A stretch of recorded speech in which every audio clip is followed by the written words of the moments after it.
자, 풀 서스펜션 세팅하기 첫 번째, 자, 가장 중요한 거는 바로 이 서스펜션입니다. 이게 하드테일이랑 다르게 서스펜션이 앞과 뒤 양쪽에 장착이 되어 있기 때문에 이 세팅을 어떻게 하는지에 따라서 그 자전거의 성능은 극과 극을 달리게 됩니다. 그래서 지금부터 그 세팅법을 저와 함께 알아보겠습니다. 자, 먼저 세팅을 하기 위해서 필요한 거는 바로 이 샥펌프, 바람을 넣을 수 있는 샥펌프와 그리고 렌치가 필요합니다. 렌치가 필요한 경우는 서스펜션에 따라 다르긴 하지만 리어샥의 컴프레션을 조정하기 위해서는 공구가 필요합니다. 이 두 가지를 가지고 세팅을 하는데 가장 중요한 거는 어느 쪽을 먼저 세팅을 할 것이냐입니다. 가장 먼저 세팅을 해야 될 것은 바로 뒤에 리어 서스펜션이 먼저입니다. 자전거에 보시면은 많은 다이얼들이 있는데 그 중에서 이제 컴프레션이라는 기능과 리바운드라는 기능이 있습니다. 컴프레션 기능은 서스펜션이 압축되는 강도를 조절하는 밸브고요. 리바운드는 튀어나오는 속도 들어갔다가 얘가 얼마큼 빨리 나올 것인지 아니면 느리게 나올 것인지를 조정하는 다이얼입니다.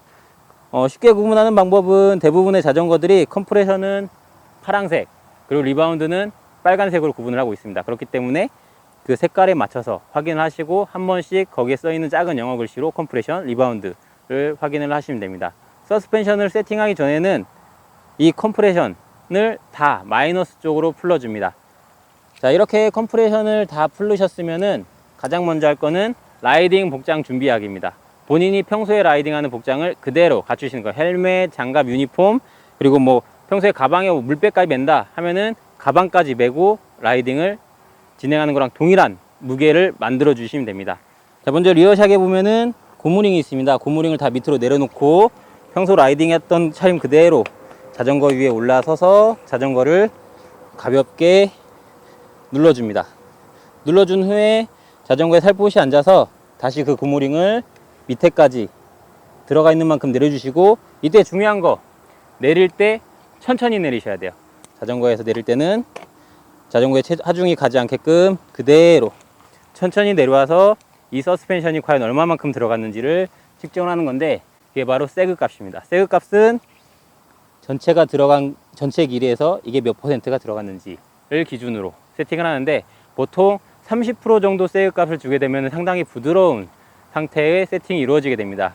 그래서 일반적인 라이딩 30% 세그 세팅을 하고 일반적인 라이딩을 하면은 되게 부드럽다, 편하다 라고 느끼시겠지만, 점프, 드랍 아니면은 주행 속도가 더 올라가면 올라갈수록 버텀아웃을 찍는 현상이 더 심해집니다. 그렇기 때문에 30% 정도는 정말 초보자, 그리고 풀서스펜 처음 접하시는 분들이 세팅을 하고 타기엔 가장 좋은 겁니다. 그래서 자를 가지고 전체 길이에서 얼마나 들어갔는지를 계산을 하셔서 세팅을 하면 됩니다. 앞에도 뒤에와 마찬가지로 에어량이 맞았다 하면은 다시 서스펜션을 눌러서 서스펜션이 얼마만큼 들어간지를 보고, 얘를 가볍게 고무링 끝까지 내린 다음에 자전거 위에서 가볍게 일어나서 전체 길이에서 몇 %가 들어가는지를 얘도 똑같이 측정을 해서 세팅을 해줍니다. 네, 이런 방식으로 이게 전체 길이에서 몇 %를 차지하고 있는지를 세그 값을 측정해서 세팅을 하는데, 가장 중요한 거는 제가 생각하기에 가장 중요한 거는 앞과 뒤의 밸런스가 얼마나 잘 맞느냐. 예를 들면 앞에가 들어가는 만큼 뒤에도 똑같이 들어가줘야 앞뒤 밸런스가 동시에 맞는데, 만약에 한쪽이 세다, 앞이 셀 경우는 뒤는 주저하는데 앞은 충격 흡수를 못 해주는 그런 경우가 생기기 때문에 자전거의 균형이 흐트러질 수가 있습니다. 그렇기 때문에 들어가는 압력 세팅을 해주십니다. 이렇게 에어 세팅을 기본적으로 하신 다음에는 기본적인 평지 주행을 통해서 서스펜션을 강하게 눌러주는 동작을 반복을 해서 과연 이게 얼마만큼 들어간지, 아니면 에어가 많은지 적은지를 확인을 하셔야 됩니다. 에어가 적을 경우에는 내 체중으로 꾹 하고 눌렀을 때 리어샥이 버텀아웃을 찍게 되죠. 그럴 때는 에어를 조금 더 보충을 해주시면 됩니다.